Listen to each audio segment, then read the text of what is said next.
Google, you can actually post The a same. regular post the same way that you post on Instagram. Now, if you try to post a reel, if it's longer than 30 seconds, it doesn't let you.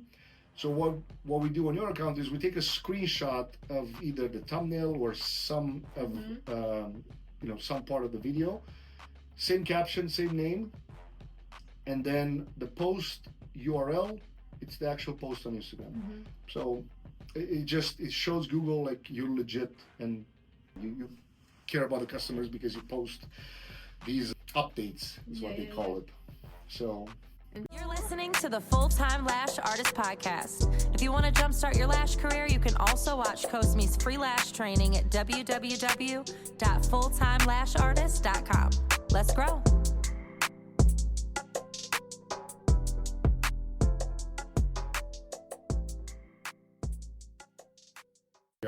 Now, just a little side note for you guys. Even if you're a beginner lash artist, because I know a lot of students, a lot of people there, they feel so overwhelmed because they know everything, but it's so hard to put everything in place and it's so hard to practice. I always recommend to all my students, master one thing at a time. If you don't feel comfortable doing crazy sets or volume, because obviously you're not there at the beginning, just try to master one thing at a time and then post a lot about this. And I remember I always give her as an example to all my students.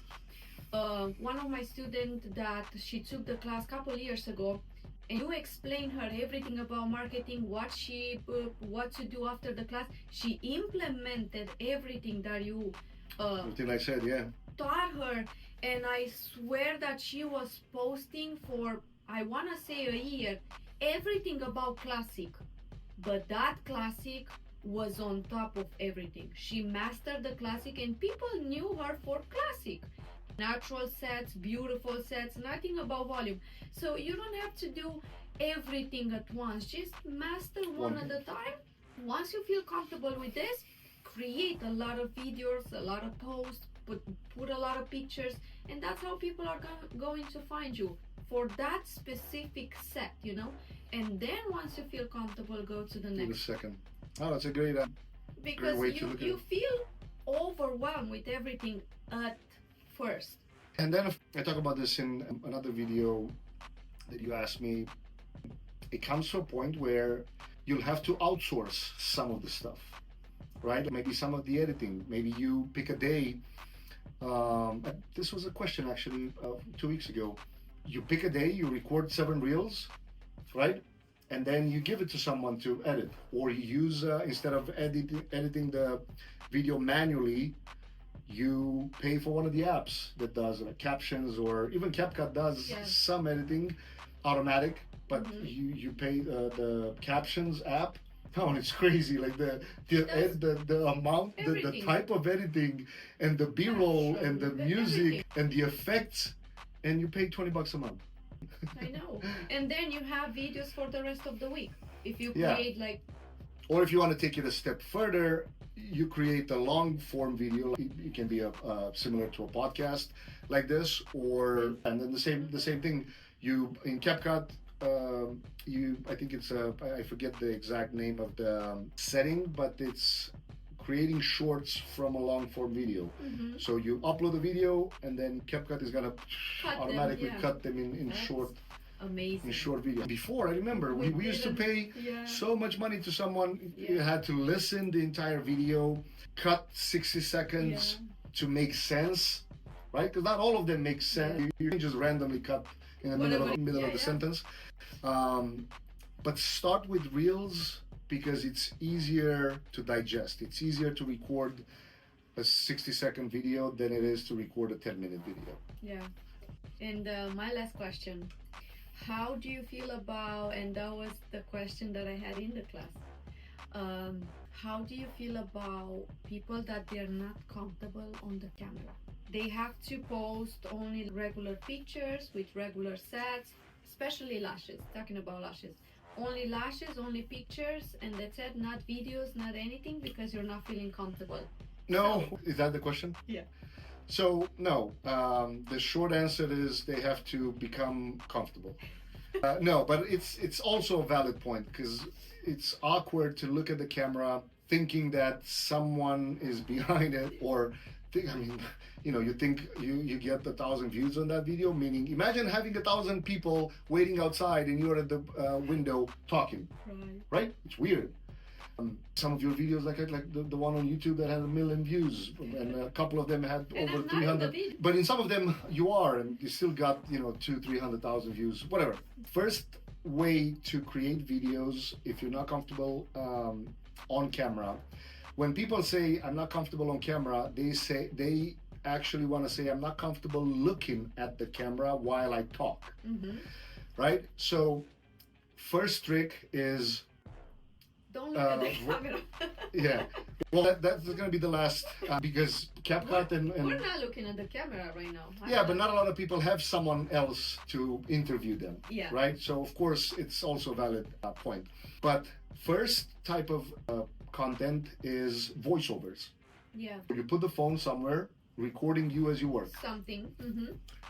60 seconds. You put it on speed 1.7 or 2, depending what type of video it is. You can go on CapCut and find one of the templates, and you just the same video multiple times. You crop it in a couple things, and they match everything from the video to the music to the effects. They do it all, and then on top of that you add the voiceover if you feel it's necessary.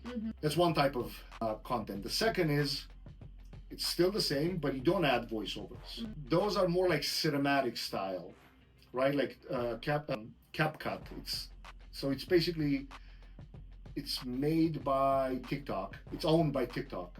I don't know if you knew that or not. It's CapCut. The platform, the app, you can use it on your phone or you can use it on your laptop. Laptop has a lot more functionality, but phone is definitely good enough. So it's the same content. You still don't talk. You don't even have to look at the camera at all. So we have 2 types of videos already, right? It's just this. The second one is the one where you put voiceovers are not going to be cinematic, meaning there's no point to have effects like zoom in and zoom out and all kinds of, right? Because CapCut has a lot of templates like that, especially if you choose them for that style. But it can be 10-second, 20-second, 30-second videos. Second is the voiceover. You don't even need CapCut. You can just have it literally on your iPhone, cut the space before and after, speed it up, add the voiceover after on an app like InShot. All of them. A lot of them are even free. Third type of content is now you go into talking head videos, which is you still talk, but you do not look at the camera. Instead of having, the way that the cameras are recording right now, like I'm not looking at the camera because it's recording me this way, right? So talking head video would be me looking at the camera and then boom, boom, talking. But you slightly turn a little bit. It's almost like being interviewed. The camera records you from the side.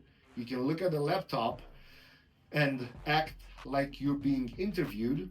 But in order to really make the video valuable is you find questions on Quora.com, on answerthepublic.com. You type in the topic and then they will give you hundreds of questions. Or ChatGPT. Yeah, ChatGPT is also has to become your best friend.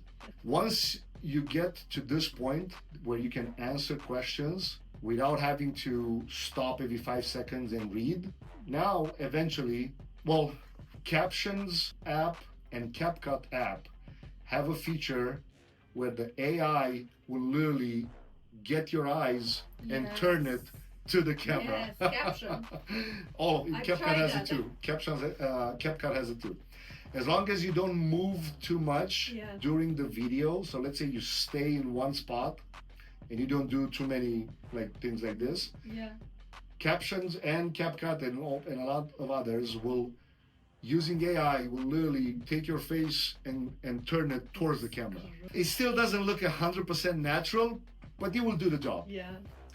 And then once you get to that point, I would say you should have someone maybe once or twice as you speak for them to just move the camera and then you start recording it. Because you like eventually you'll have to end there. You'll have to end to the spot where I mean, think about this. These apps are free. Right. Like YouTube Shorts. We didn't have this. YouTube Short. Well, you had it. Facebook showed up. Facebook. Captions. Oh, no. I'm ChatGPT. talking about social media apps like Facebook, Instagram, YouTube, LinkedIn, Pinterest. All these apps are free. Right. You post on them, and you get business. Now, of course, you have to post a lot, and you have to title it properly. But now, ChatGPT has a free version. Wow. So ChatGPT can give you the right title to give you a better shot at getting found, right? And we cannot complain. Like, these apps are free. I mean, if you want to be a business owner and want to be part of the 1% and you want to live life on your own terms and you want to make your own schedule, like you shouldn't be allowed to complain about this, right? Business is just a game of competition. Who's the best wins, and it's just as simple as that.